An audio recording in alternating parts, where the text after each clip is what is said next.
ಪ್ರಿಯ ನಿರೀಕ್ಷಕರೇ ನಮಸ್ಕಾರ. ಬೀರ್ಬಲ್ನ ವಿಶೇಷ ಕಾರ್ಯಕ್ರಮಕ್ಕೆ ತಮ್ಮೆಲ್ಲರಿಗೂ ಕೂಡ ಆತ್ಮೀಯವಾದಂತಹ ಸ್ವಾಗತ. ವೀಕ್ಷಕರೇ, ರಾಹುಲ್ ಗಾಂಧಿ, ಸೋನಿಯಾ ಗಾಂಧಿ ಮತ್ತು ಖರ್ಗೆ ಸಾಹೇಬರು, ಎಸ್ಪೆಷಲಿ ರಾಹುಲ್ ಗಾಂಧಿ ಅವರು ಎಡವಟ್ಟು ಮಾಡ್ಕೊಳ್ದೇ ಇರುವಂತಹ ವೇದಿಕೆಯೇ ಇಲ್ಲ ಅನ್ಸುತ್ತೆ. ಒಂದು ಪ್ಲೇಸೆನ್ಸ್ ಅನ್ನೋದು ಇರುತ್ತೆ ವೀಕ್ಷಕರೇ, ಎಲ್ಲಿ ಹೇಗಿರಬೇಕು, ಏನು ಮಾಡಬೇಕು, ಏನು ಮಾತಾಡಬೇಕು ಅಂತ. ಅದಂತೂ ಇವರಲ್ಲಿ ಚೂರೇ ಚೂರು ಕೂಡ ಕಾಣಿಸ್ತಾ ಇಲ್ಲ. ಕಳೆದ ಬಾರಿಯ ಸ್ವತಂತ್ರ ದಿನಾಚರಣೆಯಲ್ಲಿ ಒಂದು ಕತೆ ಆದರೆ, ಈ ಸಲ ತಾಯಿ ಮಗನದ್ದು ಇನ್ನೊಂದು ಎಡವಟ್ಟು. ವೇದಿಕೆಯಲ್ಲಿಯೇ ಸೋನಿಯಾ ಗಾಂಧಿಯವರ ಕೋಪ ನೆತ್ತಿಗೆ ಏರ್ಬಿಡುತ್ತೆ. ಇಂಟ್ರೆಸ್ಟಿಂಗ್ ಏನಂದ್ರೆ, ಈಗ ಮಾಡಿಕೊಂಡಂತಹ ಎಡವಟ್ಟಿಗೆ ಸರಿಯಾದ ಕೇಸ್ ಆದರೆ 3 ವರ್ಷ ಜೈಲು ಶಿಕ್ಷೆ, ಜೊತೆಗೆ ಸಂಸತ್ ಸದಸ್ಯತ್ವವು ಕೂಡ ರದ್ದಾಗುತ್ತೆ. ಅಷ್ಟಕ್ಕೂ ಅಂತಹದ್ದೇನು ಮಾಡಿಕೊಂಡ್ರು? ಯಾಕೆ ಸೋನಿಯಾ ಮೇಡಮ್ ಅಷ್ಟೊಂದು ರಾಂಗ್ ಆಗಿದ್ದು? ಇದೆಲ್ಲದ್ರ ಬಗ್ಗೆ ಡೀಟೇಲ್ ಆಗಿ ಮಾತಾಡ್ತಾ ಹೋಗ್ತೀನಿ. ವಿಡಿಯೋವನ್ನು ಕೊನೆವರೆಗೂ ಮಿಸ್ ಮಾಡದೆ ನೋಡಿ. ಇನ್ನೂ ಕೂಡ ನಮ್ಮ ಬೀರ್ಬಲ್ ಚಾನಲನ್ನು ಸಬ್ಸ್ಕ್ರೈಬ್ ಮಾಡಿಲ್ಲ ಅಂದರೆ ಈ ಕೂಡಲೇ ಸಬ್ಸ್ಕ್ರೈಬ್ ಮಾಡಿ ಹಾಗೂ ಬೆಲ್ ಐಕಾನನ್ನು ಕ್ಲಿಕ್ ಮಾಡಿ. ವೀಕ್ಷಕರೇ, ಹೋದ ವರ್ಷ ಸ್ವತಂತ್ರ ದಿನಾಚರಣೆಯ ದಿನ ನಿಮಗೆ ನೆನಪಿದೆಯಾ? ಒಂದು ವಿಡಿಯೋ ಭಾರಿ ವೈರಲ್ ಆಗಿತ್ತು. ಮಳೆಯಲ್ಲಿ ನೆನೀತಾ ಫ್ಲಾಗ್ ಹಾಸ್ಟ್ ಮಾಡಲಾಗುತ್ತೆ. ಅದು ಹೇಗಿತ್ತು ಅಂದರೆ, ರೀಲ್ಸ್ಗೆ ಅಂತಾನೆ ರಾಹುಲ್ ಗಾಂಧಿ ಅವ್ರು ವಿಡಿಯೋ ಮಾಡ್ದಂಗಿತ್ತು.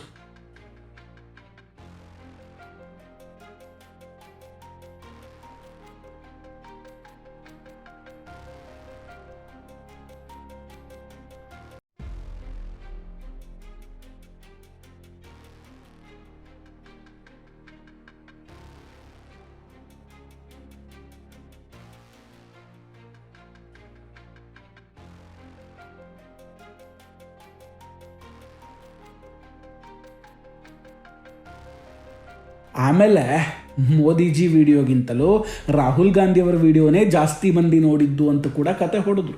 ಈಗ ನೋಡಿದ್ರೆ ಇನ್ನೊಂದು ಪ್ರಕರಣ. ನಮ್ಮ ಪ್ರಿಯಾಂಕ್ ಖರ್ಗೆ ಅವರನ್ನು ನೋಡಿದ್ರೆ ಸಂವಿಧಾನ, ಅಂಬೇಡ್ಕರ್ ಅಂತೆಲ್ಲ ಮಾತಾಡ್ತಾರೆ. ಆದರೆ ಇಲ್ಲಿ ಇವರ ತಂದೆ ಎದುರಲ್ಲೇ ಇವರದ್ದೇ ನಾಯಕರು ವಂದೇ ಮಾತರಂ ಗೀತೆಗೆ ಅವಮಾನ ಮಾಡ್ತಾರೆ.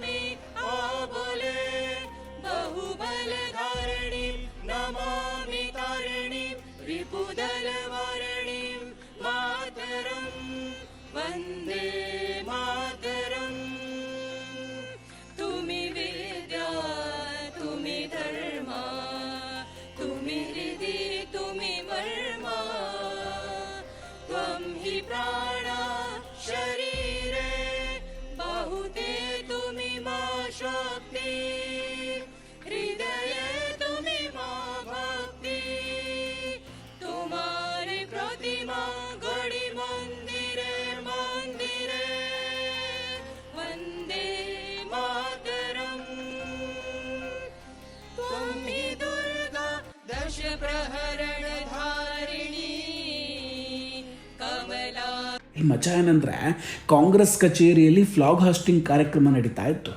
ಸೋನಿಯಾ ಗಾಂಧಿ, ರಾಹುಲ್ ಗಾಂಧಿ ಹಾಗೂ ಮಲ್ಲಿಕಾರ್ಜುನ್ ಖರ್ಗೆ ಅವರಲ್ಲಿ ಉಪಸ್ಥಿತರಿದ್ದರು. ಧ್ವಜಾರೋಹಣದ ನಂತರ ಸಡನ್ ಆಗಿ ವಂದೇ ಮಾತರಂ ಗೀತೆಯನ್ನು ಹಾಕಲಾಗುತ್ತೆ. ಇದು ಕೇಳಿದ್ದೇ ತಡ ಸೋನಿಯಾ ಗಾಂಧಿ ಅವರಿಗೆ ಕೋಪ ನೆತ್ತಿಗೇರೆ ಬಿಡ್ತು ನೋಡಿ.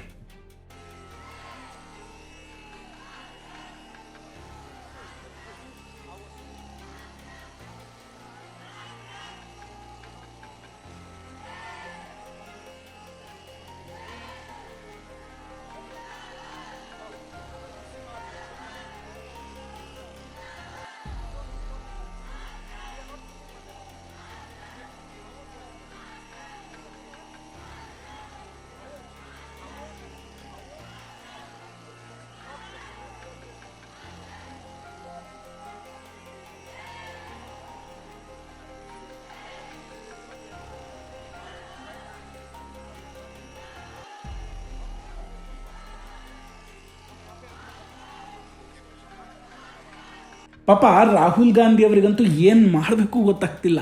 ಅದು ಬೇರೆ ಸಂಪೂರ್ಣ ವಂದೇ ಮಾತರಂ ಗೀತೆಯನ್ನು ಹಾಕಿಬಿಟ್ಟಿದ್ದಾರೆ. ಒಟ್ಟಿನಲ್ಲಿ ಧ್ವಜಾರೋಹಣ ಕಾರ್ಯಕ್ರಮದಲ್ಲಿ ಒಂದು ದೊಡ್ಡ ಹೈಡ್ರಾಮವೇ ನಡೆದೋಯ್ತು.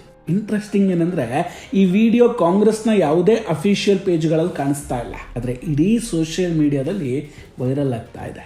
ವೀಕ್ಷಕರೇ, ವಂದೇ ಮಾತರಂ ಕೇವಲ ಒಂದು ರಾಷ್ಟ್ರೀಯ ಗೀತೆ ಅಲ್ಲ, ಅದು ಭಾರತೀಯ ನಾಗರಿಕತೆಯ ಜೀವಾಳ.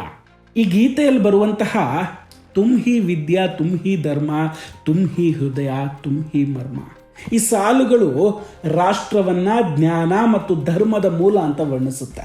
ಇದೇ ಕಾರಣಕ್ಕಾಗಿ ಶಕ್ತಿ, ಭಕ್ತಿ, ಪ್ರತಿಮೆ ಮತ್ತು ಮಂದಿರ ಅನ್ನೋ ಪದಗಳು ಕೆಲವು ರಾಜಕೀಯ ವ್ಯಕ್ತಿಗಳಿಗೆ ತುಂಬ ಕಿರಿಕಿರಿ ಆಗ್ತಾ ಇದೆ. ಇಲ್ಲಿ ಸೋನಿಯಾ ಗಾಂಧಿ ಅವರಿಗೆ ಯಾವ ರೀತಿ ತೊಂದರೆ ಆಯಿತೋ ಗೊತ್ತಿಲ್ಲ, ಬಟ್ ತೊಂದರೆ ಆಗಿದ್ದಂತೂ ಗೊತ್ತಾಗ್ತಾ ಇತ್ತು. ಕೂಡಲೇ ಸೋನಿಯಾ ಗಾಂಧಿ ಅವರು ವಂದೇ ಮಾತರಂ ಗೀತೆಯನ್ನು ಅದರ ಮಧ್ಯದಲ್ಲಿಯೇ ನಿಲ್ಲಿಸೋದಕ್ಕೆ ಸೂಚಿಸ್ತಾ ಇರೋದು ವಿಡಿಯೋದಲ್ಲೇ ಕಾಣಿಸುತ್ತೆ. ಇದು ಇಡೀ ರಾಷ್ಟ್ರಕ್ಕೆ ಮಾಡಿದಂತಹ ದೊಡ್ಡ ಅವಮಾನ ಅಲ್ವಾ? ಅಂದರೆ ಇವ್ರಿಗೆ ಭಾರತದ ಧ್ವಜವನ್ನು ಹಾರಿಸುವಂತಹ ಸೌಭಾಗ್ಯವೂ ಕೂಡ ಇಲ್ಲದೆ ಹೋಯ್ತಾ? ಈಗ ಪ್ರಶ್ನೆ ಏನಂದರೆ, ವಂದೇ ಮಾತರಂಗೆ ಅವಮಾನ ಮಾಡಿದ್ದಕ್ಕೆ ಇವರ ಮೇಲೆ ಕಾನೂನು ಕ್ರಮ ಜರುಗಲಿದೆಯಾ ಅನ್ನೋದು. ಯಾಕಂದರೆ ರಾಷ್ಟ್ರೀಯ ಲಾಂಛನಗಳು ಮತ್ತು ಗೀತೆಗಳಿಗೆ ಅವಮಾನ ಮಾಡುವವರ ವಿರುದ್ಧ ಕಠಿಣ ಕಾನೂನುಗಳಿದೆ. ಈಗ ರಾಷ್ಟ್ರಗೀತೆ ಅಥವಾ ವಂದೇ ಮಾತರಂಗೆ ಅವಮಾನ ಮಾಡಿದ್ರೆ 3 ವರ್ಷಗಳ ಜೈಲು ಶಿಕ್ಷೆಯನ್ನು ವಿಧಿಸಬಹುದು. ಹಂಗೇನಾದರೂ ಶಿಕ್ಷೆ ಆದರೆ ಅವರ ಸಂಸದ ಸ್ಥಾನವೂ ಕೂಡ ರದ್ದಾಗುತ್ತೆ. ಸೊ ಈಗ ಈ ಪ್ರಕರಣ ಏನಾಗುತ್ತೆ ಅಂತ ಕಾದು ನೋಡಬೇಕಾಗಿದೆ. ಅಲ್ಲದೆ ರಾಹುಲ್ ಗಾಂಧಿ ಅವರು ಕೂಡ ಕೆಲವೇ ದಿನಗಳ ಹಿಂದೆ ರಾಷ್ಟ್ರಗೀತೆಗೂ ಕೂಡ ಹೀಗೆ ವೇದಿಕೆಯಲ್ಲಿ ಅವಮಾನ ಮಾಡಿದ್ರು. आखिरी राहुल जी, बस एक बात मैं आपको बताना चाहता हूँ. एक सेकंड भैया, एक सेकंड. साहिर लुधियानवी की एक बहुत मशहूर कविता है जिसमें उन्होंने कहा है, ये सुबह कभी तो आएगी, ये हमारा प्रण है, ये सुबह हम ही तो लाएंगे. Thank you. ವೇದಿಕೆಯಲ್ಲಿ ರಾಷ್ಟ್ರಗೀತೆ ಹಾಡ್ತಾ ಇದ್ರು ಕೂಡ ಗೌರವವನ್ನು ಕೊಡದೆ ತಮಗೆ ಬೇಕಾದ ಕೆಲಸವನ್ನು ಮಾಡ್ತಾ ಇದ್ರು. ಯಾವಾಗಲೂ ಸಂವಿಧಾನ, ಅಂಬೇಡ್ಕರ್ ಅನ್ನುವ ಇವರಿಗೆ ರಾಷ್ಟ್ರದ ಬಗ್ಗೆ ಎಷ್ಟೊಂದು ಗೌರವ ಇದೆ ಅಂತ ಇದರಲ್ಲೇ ಗೊತ್ತಾಗುತ್ತೆ ನೋಡಿ. ಇನ್ನು ಸ್ವತಂತ್ರ ದಿನಾಚರಣೆಯ ಇದೇ ದಿನ ನಮ್ಮ ಪ್ರಧಾನಿ ನರೇಂದ್ರ ಮೋದಿ ಅವರು ವಿದ್ಯಾರ್ಥಿಗಳಿಗಾಗಿ ಒಂದು ಭರ್ಜರಿಯಾದಂತಹ ಗಿಫ್ಟನ್ನು ಕೊಟ್ಟಿದ್ದಾರೆ. ಸ್ಪರ್ಧಾತ್ಮಕ ಪರೀಕ್ಷೆಗಳನ್ನು ಬರೆಯುವಂತಹ ವಿದ್ಯಾರ್ಥಿಗಳಿಗಾಗಿ ಫ್ರೀ ಆನ್ಲೈನ್ ಕೋಚಿಂಗ್ ಕೊಡೋದಾಗಿ ಘೋಷಣೆಯನ್ನು ಮಾಡಿದ್ದಾರೆ. हमारे मध्यम वर्गीय परिवारों के सामने एक बहुत बड़ा बोझ बन चुका है कोचिंग क्लासेस की स्पर्धा. हर माँ बाप को लग रहा है कि कोचिंग क्लास में बच्चे को नहीं भेजा तो हम प्रतिष्ठित परिवार नहीं है. इन गरीब और मिडिल क्लास परिवारों की हम चिंता करते हुए हजारों करोड़ रुपए का उनका खर्च है वो भी बचे, बेटे भी अपने आसपास रह सके, उनकी देखभाल हो सके, परिवार पर आर्थिक बोझ न आए. और इसलिए हमने युवाओं के लिए विभिन्न परीक्षाओं की फ्री ऑनलाइन कोचिंग हमने करने का निर्णय किया है. डिजिटल पब्लिक इंफ्रास्ट्रक्चर है, हमारे पास उत्तम टैलेंट है, टीचर्स हैं. उन संसाधनों को जोड़ करके हम देश के नौजवानों को फ्री कोचिंग देने का एक पूरा नेटवर्क हम खड़ा करने वाले हैं. मेरे प्यारे देशवासी, ಅಲ್ಲಿಗೆ ಕೋಚಿಂಗ್ ಮಾಫಿಯಾಗೆ ಸರಿಯಾಗಿನೇ ಏಟ್ ಕೊಟ್ಟಂಗಾಯ್ತು. ಅದಕ್ಕೆ ಹೇಳೋದು ಮೋದಿಜಿ ಇದ್ರೆ ಎಲ್ಲವೂ ಸಾಧ್ಯ ಅಂತ. ವೀಕ್ಷಕರ, ಇದೆಲ್ಲದರ ಬಗ್ಗೆ ನಿಮ್ಮ ಅಭಿಪ್ರಾಯ ಏನು? ದಯವಿಟ್ಟು ಕಮೆಂಟ್ ಮಾಡಿ ತಿಳಿಸಿ.